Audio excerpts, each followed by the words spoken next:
All right, so just looking at the date on this, April 10th. I think Trump's numbers are still pretty good. National Security Advisor to President Trump joins us now, author of the new book, Revolution, Trump, Washington, and We the People.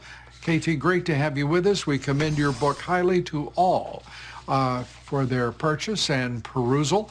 Let's start with Trump's poll numbers here. He's becoming, he has been a formidable and historic force throughout. But now, with these poll numbers, he is a force that the Democrats haven't had to deal with before. And there will be a reckoning, in my judgment. What is yours? Look, he has the... Now, these numbers are pretty high, and I think they're a lot higher than the Dems like to think about. I think there will be a reckoning.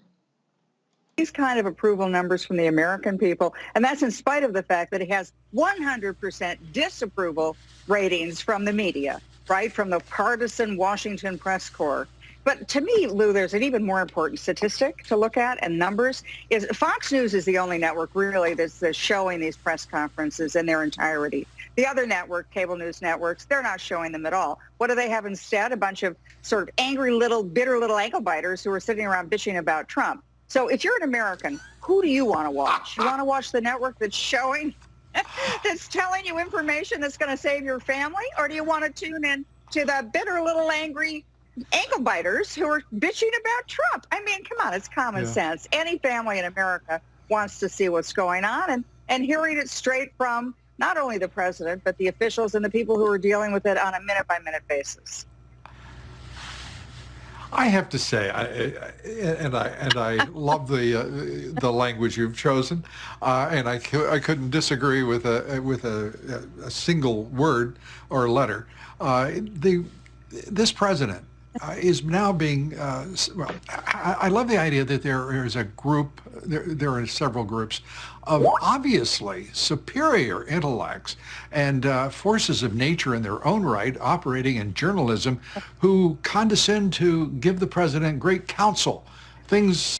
I'm going to stop this for a moment. All right, so let's see what else they have to say.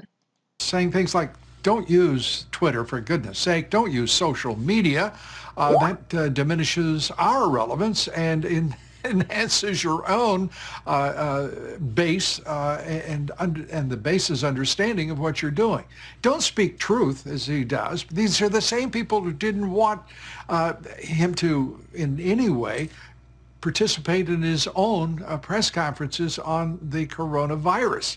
It is just stunning to see time after time the biggest advice that they can offer and most voluminous and most frequent is, whatever you do, don't communicate with the American people. How can... It's crazy.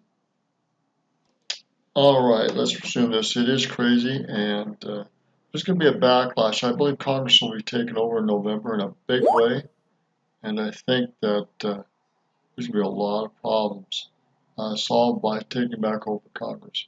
Can we preserve our lies and our own interpretation if you do that? And it is just absurd to watch. You know, Lou, they've got a lot. The media has a lot to answer for. They were the useful idiots. Lenin called them useful idiots. The people who were advancing the communist agenda without meaning to do so or not being aware that they were doing so. Well, they were advancing Russian disinformation throughout the first 3 years of Trump's administration with the Russia hoax. Now what are they doing? They're advancing Chinese disinformation with the Chinese propaganda campaign. They hate Trump so much that they really can't see through to the truth or care about the American people. Well, you know, useful idiots. The only word I would quibble with is useful and just how useful they are. But because now I think the American people have caught up to it. There's a reason the president's polls are moving this high, and it's because these useful idiots have exposed themselves to the American people. They know exactly what they are. But to... I'm going to end it here. Well, wasting more time on it. This November election is going to be so important. We have to take back over the Congress and get things moving. Have to. Roger Mark from Billings, Montana. Good day.